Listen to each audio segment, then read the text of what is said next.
예, 한판 브리핑 오마이뉴스 박우신 기자와 함께하겠습니다. 어서 오십시오. 네, 안녕하세요. 자, 먼저 어제 국회에서 해병대 최상병 특검법이 통과됐는데 오늘도 대통령실에서는 거부권 행사를 시사하는 그런 상황인 거죠? 네, 그렇습니다. 홍철호 정무수석이 오늘 이제 MBC 라디오 김종배 시선집중과 인터뷰에서 이 최상병 특검법에 대해 사법 절차에 상당히 어긋나는 입법 폭거라고 표현했습니다. 예. 대통령께서는 아마 이거에 대해서 자연스럽게 받아들이시기 어려울 것이다라고 했고요. 특히 경찰과 공수처가 수사 중인 사건이라면서 대통령실에서는 이 절차가 끝나는 것을 기다려 봐야 합법적이라고 보는 것이다 이렇게 강조했습니다. 그래서 대통령께서는 이 특검법을 받아들이면 나쁜 선례를 남기는 것이고 더 나아가 직무유기가 될 수 있다 이런 주장도 펼쳤는데요. 여기에 더해 개정된 군사법원법에 따라 해병대 수사단에 수사권이 없는데도 이 월권을 행사한 거다라는 주장도 계속했습니다. 예. 그리고 이번에 거부권을 만약에 또 쓰게 되면 벌써 10번째이기 때문에 정치적 부담이 되지 않겠느냐라는 취지의 질문도 나왔는데요. 21대 국회가 여소야대이다 보니까 민주당에서 다소 정치 쟁점화할 수 있는 것들을 이 거부권 행사를 할 수밖에 없게끔 밀어붙인 게 이 원인이 있다고 봅니다. 그러니까 예. 민주당 쪽에 이제 책임을 돌렸습니다. 그러면서 건수가 중요한 것이 아니라 내용이 중요하다 이렇게도 강조했습니다. 네, 이러한 대통령실 태도에 대한 민주당 입장은 뭡니까? 네, 이재명 대표가 직접 이제 적극적으로 반박을 했는데요. 예. 특히 윤 대통령을 향해 특검법의 거부권을 행사하면 결국 수사 외압을 행사한 범인으로 지목될 것이라는 취지로 압박에 나섰습니다. 예. 이 대표는 이 특검을 거부한 자가 범인이다. 이게 지난 대선 경선 과정부터 수년간 계속 대통령 후보부터 여당이 끊임없이 되뇌어 왔던 말 아니냐라고 지적을 했습니다. 예. 그래서 이 글귀를 적은 현수막을 붙인 것만 해도 수만 장은 되지 않을까 생각한다라고 꼬집었는데요. 이 수년간 대통령부터 여당이 끊임없이 해왔던 말, 특검을 거부하는 자가 범인이다. 이건 대통령 등이 범인이 아닐 테니까 이 특검법도 거부하지 않을 것이라고 믿는다. 이렇게도 이야기를 했고요. 예. 만약에 대통령이 거부권을 행사할 경우에는 민주당의 강력한 저항은 물론이고 더 큰 국민적 저항에 직면하게 될 것이다라고 경고했습니다. 예, 자, 최상병 특검법 처리 이후에 후폭풍이 좀 상당히 거센 상황이네요. 입법 폭거다. 아, 그리고 만약에 받으면 직무유기라는 대통령실의 입장 어떻게 평가하시는지 진수희 전 장관님부터. 저는 이 수사 절차가 끝나지 않았다. 이건 나쁜 선례다. 이 말씀은 아마도 예. 지금 공수처 수사 중이기 때문에 예. 이건 맞지 않다. 이런 말씀이자 대통령실의 입장인 것 같은데 사실은 그동안에 특검이 도입돼서 실제 이 실행에 옮겨진 여러 사례들을 보면 그렇지 않은 사례들도 굉장히 많이 있지 않습니까? 그래서 이번이 유독 어떤 나쁜 그 선례인 것 같지는 않다는 생각이고요. 예. 제가 이제 이 상황을 보면서 느끼는 게 우리 대통령께서 법을 집행하는 현장에 계시다가 바로 이 대통령 정치. 대통령으로 오시면서 정치의 최고 정점으로 오신 거 아니에요. 그런데도 여전히 인식 자체는 그 법 집행하는 현장에 계셨던 그러니까 법적 잣대로 모든 현상을 진단하고 접근하고 판단까지 하는 아하. 이런 인식에 아직 인식이 지배적이어서 그런지 그러니까 사실은 제가 굉장히 유감스럽고 안타깝게 생각하는 부분은 이태원 참사든 이 최상병 사고든 그때 그 당시에 그 책임자들 있잖아요. 책임자 문책이 철저하게 이루어졌더라면 이렇게 특별법 특검까지 오지 않아도 되지 않았겠나 싶은데 그 사안마다 대통령께서 제가 조금 전에 언급한 그 어떤 법적인 잣대로 모든 상황을 그 인식하고 판단하다 보니까 예. 아니 왜 법적으로 문제가 있는 그 사람들만 그 책임을 져야지 그렇게 과도한 범위로 책임을 지울 수 있는 이런 말씀을 하시면서 책임을 제대로 안 문책을 하다 보니 저는 여기까지 왔다는 게 제 생각이거든요. 그러니까 그런 관점에서 생각하면 그 이런 곤혹스러운 처지에 안 빠지셔도 될 거를 그렇게 하셨나. 그래서 이렇게 정치를 좀 쉽게 수월하게 풀어 나가실 수도 있는데 이렇게 어렵게 이런 상황을 만드나에 대해서 굉장히 좀 아쉽고 안타까운 생각이 있죠. 저는 뭐 제 생각으로는 많은 국민들이 대통령실에서 얘기한 직무유기라는 발언을 납득하기는 어려울 것 같아요. 일단은 공수처가 수사를 하고 있는데 1월부터 계속했고 최근에 이제 포렌식이나 기초조사가 끝나고 최근에 소환을 하고 있지 않습니까? 예. 그런데 이 수사를 어떻게 보면 총지휘할 공수처장 후보자를 대통령은 2달 가까이 지명하지 않았습니다. 공수처가 1부부터 4부까지 있는데 수사를 제대로 하면 이걸 전체를 통할해서 지휘할 지휘타입이 필요한데 예. 사실은 대통령이 뻔한 후보자를 지명하지 않음으로써 오히려 수사가 잘 안 됐다고도 볼 수 있어요. 예. 인원은 사실 1, 2, 3부에서 충원할 수도 있었거든요. 근데 그런 것들을 방치했었기 때문에 어떻게 보면 그게 직무유기였다라고 볼 수 있고 그리고 여러 권력기관들이 과연 우리가 상식적인 선에서 지금까지 움직였냐. 예를 들어서 국민권익위 예를 들어 신고된 이른바 디올백 논란에서 신고됐는데 지금도 검토 중이잖아요. 작년 12월에 신고된 게 아주 간단한 사건이 지금도 검토 중입니다.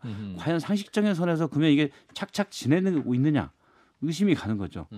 대통령도 마찬가지죠. 디올백에 대해서 사과 자체가 국민의 생각과는 동떨어진 얘기를 했고 제가 오늘 아침 조간에서 좀 와 이런 일이 있었어라는 것까지 봤는데 예. 얼마 전에 여기에서 얘기한 대통령 풍자 영상 그거는 이제 방심해서 이건 내려라 그래가지고 내렸던 영상 있지 않습니까? 예. 그거를 그냥 재밌다고 공유했던 한 자영업자가 경찰에 소환돼서 조사를 받았습니다. 그런 것까지 보면 물론 뭐 이 소환해서 조사받는 것이 어떤 뭐 당연한 절차인지 저는 모르겠는데 이 말이 안 되지 않습니까? 상식적으로 말이 안 되지 않습니까? 뭐 권력기관이나 이런 것들이 과연 공정하게 수사하고 있느냐에 대한 국민들이 강한 의심을 가질 수밖에 없죠. 더군다나 공수처장 후보자도 여권 추천 인사입니다. 그렇기 때문에 어차피 만약에 공수처에 맡겨놓는다면 결과가 나와도 국민들이 믿지 못할 것 같아요. 예. 예. 자, 관련 이슈에 대한 판단은 또 잠시 후에 김용우 전 의원과 좀 얘기를 해보고요. 이제 황우여 국민의힘 신임 비대위원 오늘 취임 기자회견을 가졌는데 일단 최우선으로 한 것은 당 정체성 확립이라는 말을 했군요. 네, 취임 일성이 정체성 확립이었습니다. 오늘 이제 여의도 국민의힘 중앙 당사에서 비대위원장 취임 입장 발표 이제 기자회견을 열고 예. 당을 수습하고 영광을 되찾는 데 최선을 다하겠다라고 밝혔습니다. 예. 그러면서 이제 몇 가지를 내걸었는데 당 정체성 재정립, 야당과 협치, 재창당 수준의 쇄신, 그리고 당정 관계의 원활한 조화라는 표현을 썼는데요. 예.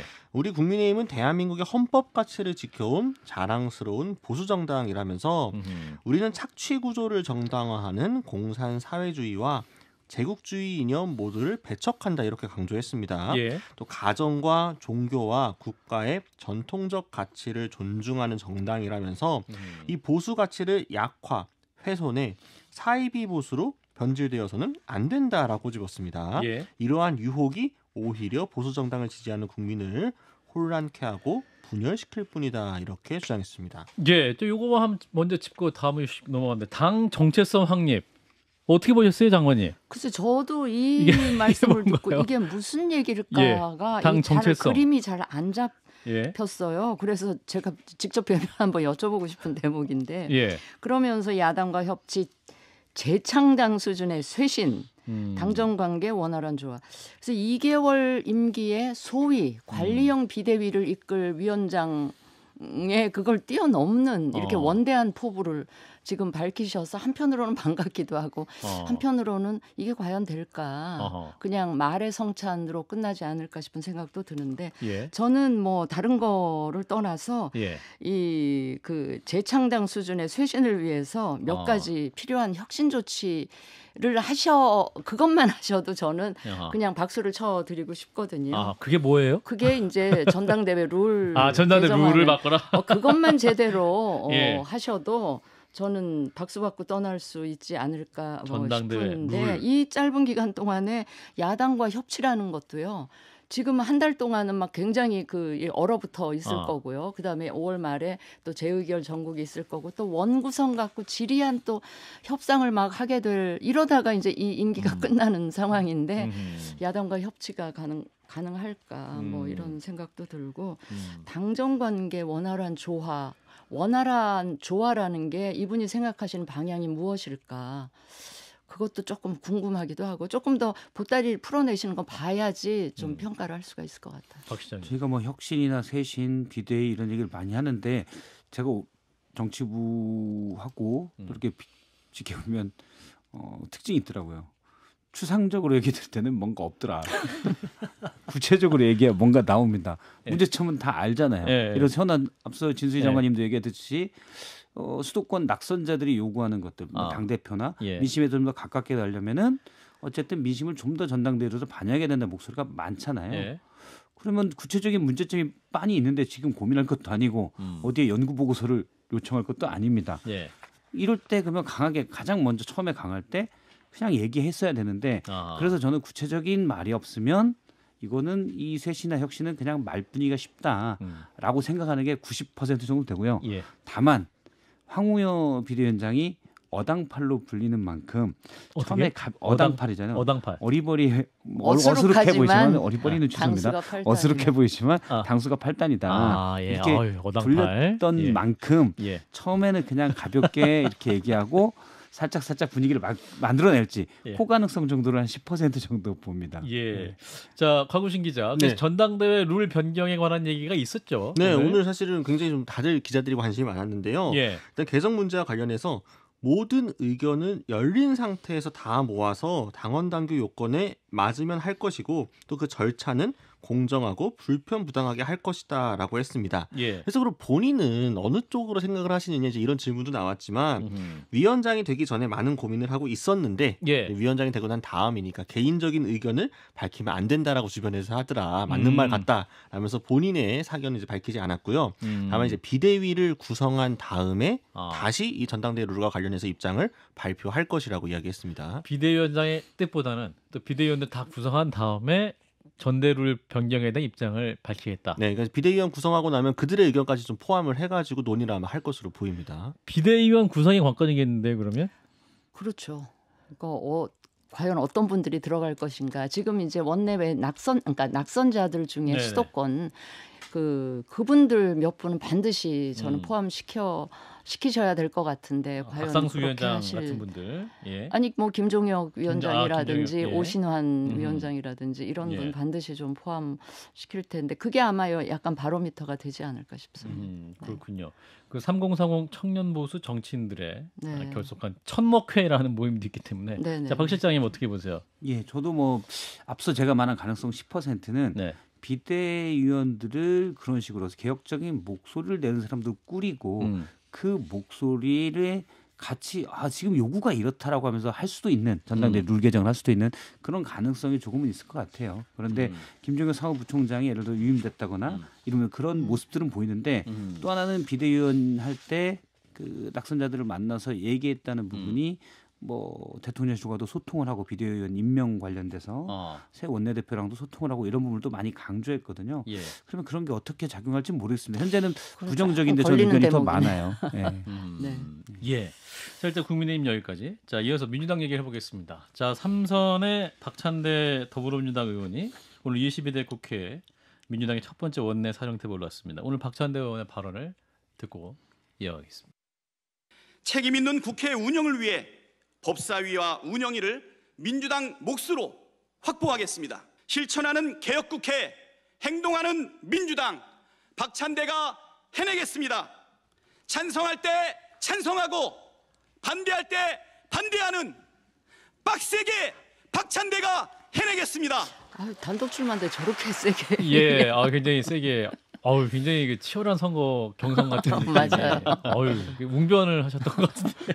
자, 이게 전해 주실까요? 네, 그러니까 방금 말씀하신 것처럼 경쟁자들이 아무도 출마를 하지 않았기 예. 때문에 단독으로 추대되어서 이 선거를 치르게 되었습니다. 예. 당선자 171명 중에 170명이 참석했고 이 결과를 정확히 밝히지 않기 때문에 어쨌든 예. 과반을 무조건 득표를 해서 원내대표로 선출이 됐고요. 예. 뭐 대표적인 친명계 인사로 많이 불리고 있고 또 지난 총선 이 민주당이 압승할 때 최고위원 자리를 맡았기 때문에 예. 여러모로 좀 관심이 모일 수밖에 없었던 인사였고 이 신임 원내대표로서의 첫 일성도 총선 민심을 받들겠다, 즉 여권을 상대로 이건 강경하게 나가겠다라는 뜻으로 풀이가 되고 있습니다. 예. 이 선거 직전에 이제 정견 발표를 통해서도 방금처럼 강하게 이야기가 나왔지만 윤 대통령이 이 거부권을 행사한 법을 재추진을 하고 또 국회 법사위와 운영위 위원장도 민주당 몫으로 확보하겠다는 뜻을 밝혔고요.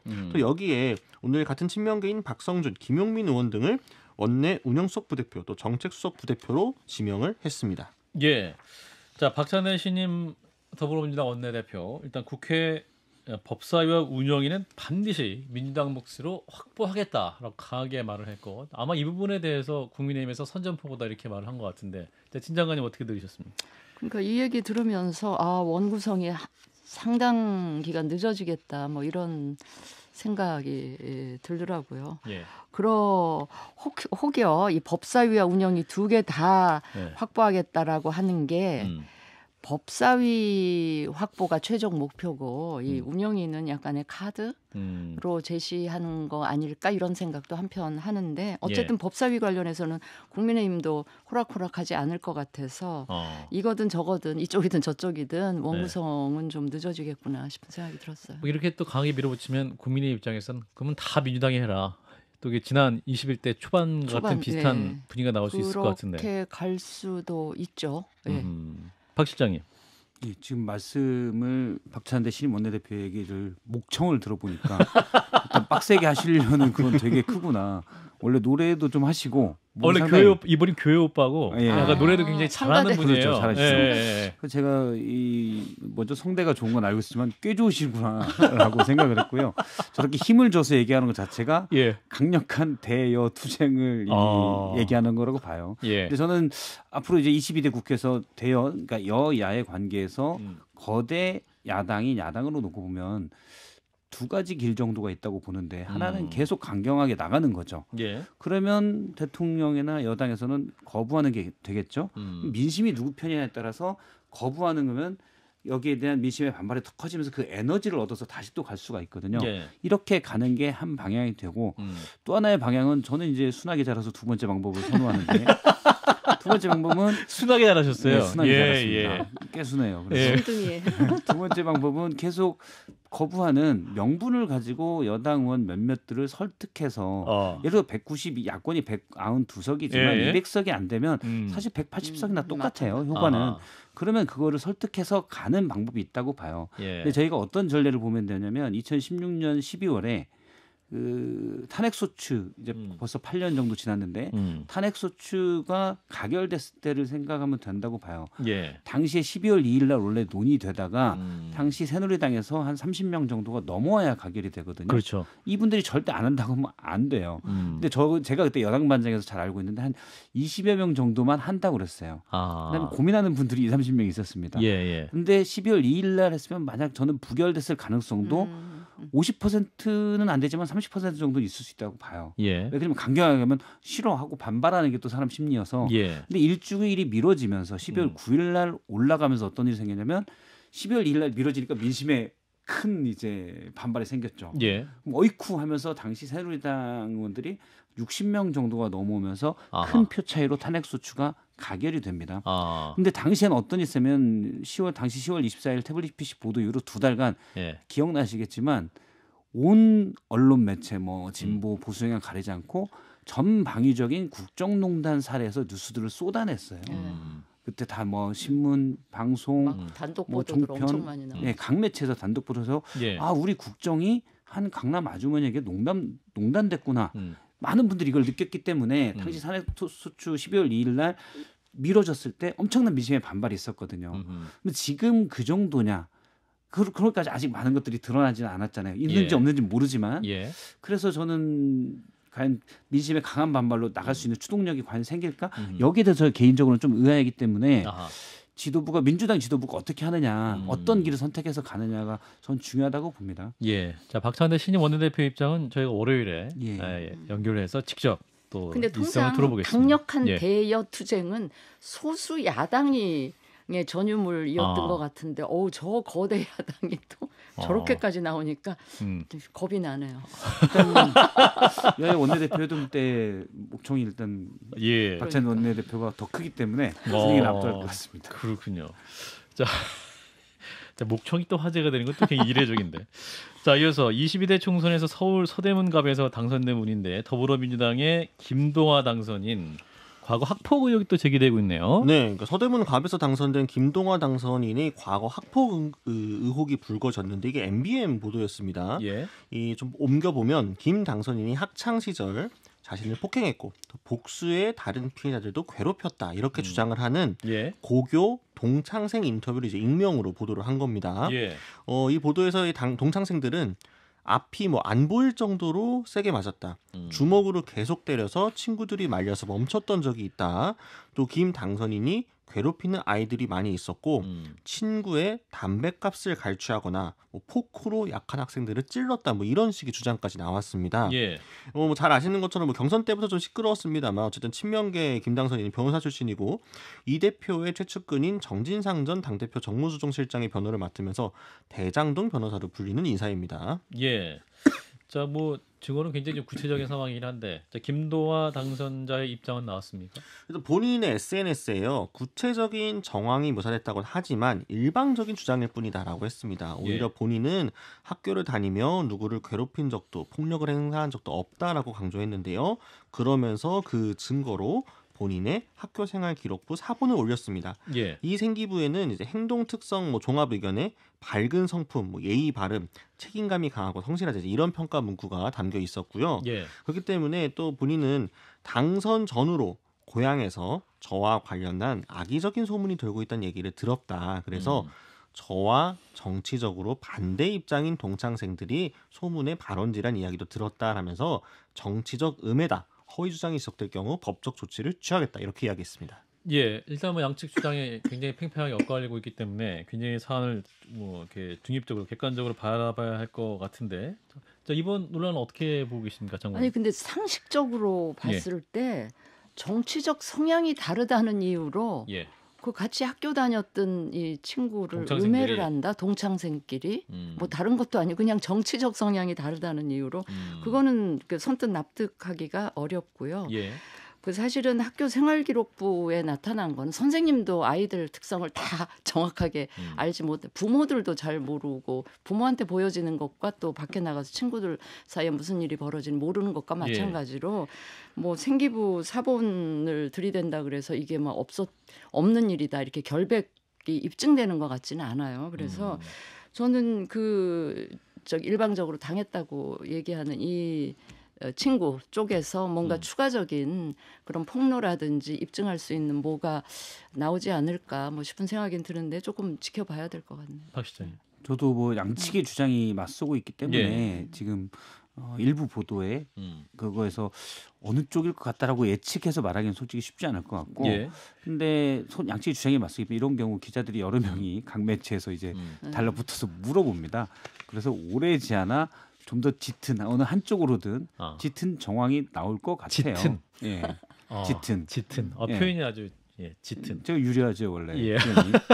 예. 나 지금 누구 말이 뭐 확실한 건 모르죠. 왜냐하면 이 정도를 학폭으로 봐야 돼. 그래서 살짝 밀었는데 학폭이다 아니다라고 할 수도 있기 때문에 그 근거를 내는 건 만약에 학폭이나 이런 데 올라간 일이 없다면 양쪽의 목격자들의 그냥 개인적 주관적 평가이기 때문에 제가 짙은이라는 표현만 쓸 수밖에 없는 건데 우리들이 판단하기에는 누구 말이 맞겠다 정도는 김동화 당선인의 말이 맞을 수도 있고요. 또는 MBN의 처음에 제보한 동창의 말이 맞을 수도 있고 뭐 한 사례가 하나밖에 없다면 모르겠지만 이제 제보에 따르면 여러 사례가 있다고 하니 그런 사실관계에 좀 짙은 정황은 뭐 오래지 않아 밝혀질 것 같아요. 근데 만약 사실이라면 뭐 의원직을 내버릴 것 같지는 않지만 중요한 문제죠. 왜냐하면 연예인 학폭 문제도 그렇지만 저희가 장관 후보자나 이런 분들의 자녀의 학폭 또 이 자녀의 학폭을 당사자가 어떻게 대했느냐를 되게 중요하게 다뤄왔잖아요.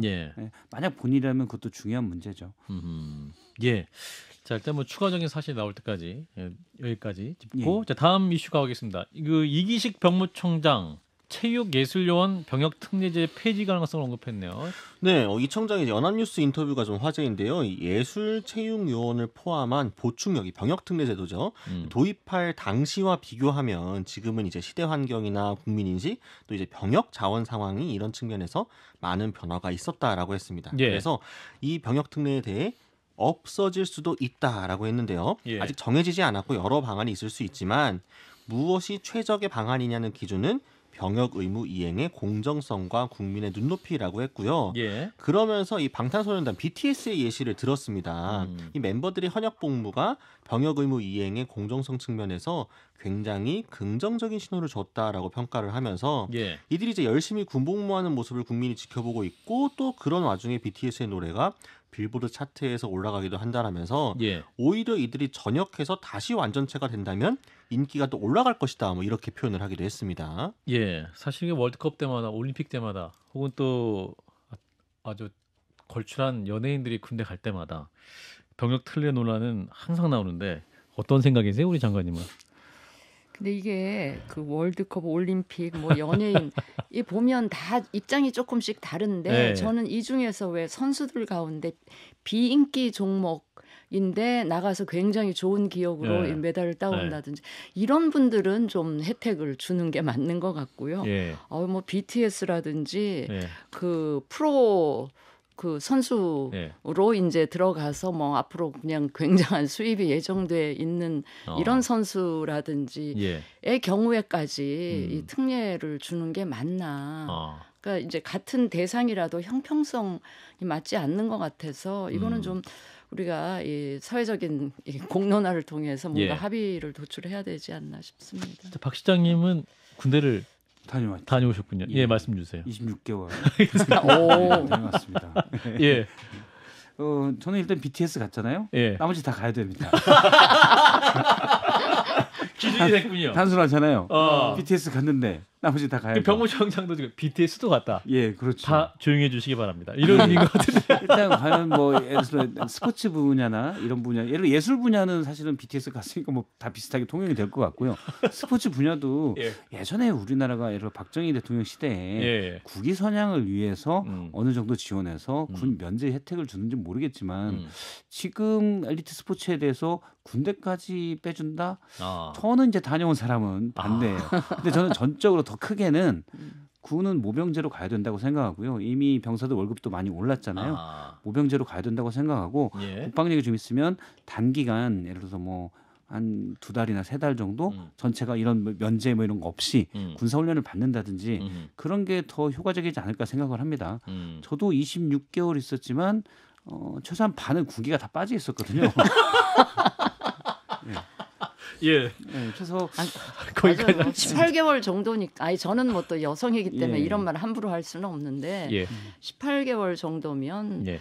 좀 갔다 와도 건강하면 갔다 와도 예. 되지 않나. 예, 굉장히 논쟁적인 주제여서요. 예. 또 전 국회 국방위원장 출신 김용호 네, 전 네, 의원과 네. 함께 잠시 후에 또 다시 얘기를 짚어보겠습니다. 일단 한반 브리핑 오마이뉴스의 곽우신 기자였습니다. 고맙습니다. 감사합니다.